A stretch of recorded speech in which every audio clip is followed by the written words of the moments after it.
പണം കൊടുത്താൽ ലോകത്ത് എന്തും കിട്ടും, പക്ഷെ ചിരി കിട്ടുമോ? എന്നാൽ ചിരി കിട്ടുന്ന ഒരു കടയുണ്ട്. അവിടെ നിങ്ങൾ നൽകേണ്ടത് പണമല്ല, പകരം നിങ്ങളുടെ കൈകളിലുള്ള സങ്കടങ്ങളാണ്. ഈ വിചിത്രമായ കഥ നിങ്ങളുടെ ജീവിതത്തിൻ്റെ കാഴ്ചപ്പാട് തന്നെ മാറ്റും. തിരക്കേറിയ ഒരു നഗരത്തിൻ്റെ മൂലയിൽ പഴക്കമേറിയ ഒരു കൊച്ചു കടയുണ്ടായിരുന്നു. അവിടെ ഷെൽഫുകൾ നിറയെ വർണ്ണാഭമായ കുപ്പികൾ ഇരിപ്പുണ്ട്. ആ കുപ്പികൾക്കുള്ളിൽ വിവിധ തരം ചിരികളായിരുന്നു. പൊട്ടിച്ചിരികൾ, പുഞ്ചിരികൾ, ആശ്വാസത്തിൻ്റെ ചിരികൾ, സങ്കടത്തിൻ്റെ ചിരികൾ, അങ്ങനെ പലതും പലതും പലതും. ഈ കടയിൽ വിൽപ്പനക്കാരനൊരു നിബന്ധനയുണ്ടായിരുന്നു. ഒരു കുപ്പി ചിരി വേണമെങ്കിൽ നിങ്ങളുടെ കയ്യിലുള്ള ഏറ്റവും വലിയ ഒരു സങ്കടം അയാൾക്ക് നൽകണം. ഒരിക്കൽ ജീവിതം മടുത്ത ഒരു വൃദ്ധൻ അവിടെ എത്തി. തൻ്റെ സങ്കടങ്ങൾ നൽകി അദ്ദേഹം ഒരു കുപ്പി ചിരി വാങ്ങി.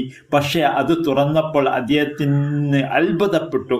ആ കുപ്പിക്കുള്ളിൽ നിന്ന് വന്നത് അദ്ദേഹത്തിൻ്റെ തന്നെ പഴയ ഒരു ഓർമ്മയായിരുന്നു. അദ്ദേഹം പണ്ട് മറ്റൊരാൾക്ക് നൽകിയ ഒരു ചെറിയ സഹായം, അതിനു പകരം ആ മനുഷ്യൻ ചിരിച്ചു നൽകിയ പുഞ്ചിരിയും അതിലുണ്ടായിരുന്നു.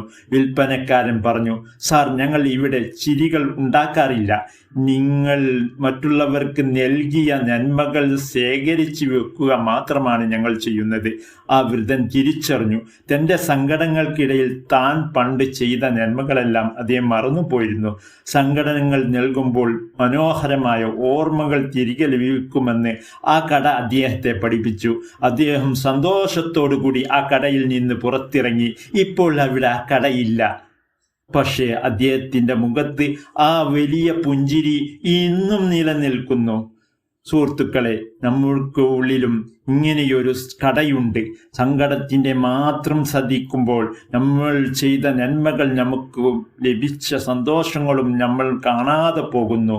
ഓർക്കുക, നിങ്ങൾ മറ്റൊരാൾക്ക് നൽകുന്ന ഒരു പുഞ്ചിരി എങ്കിലും ഒരു വലിയ ആശ്വാസമായി നിങ്ങളിലേക്ക് തന്നെ തിരികെ വരും.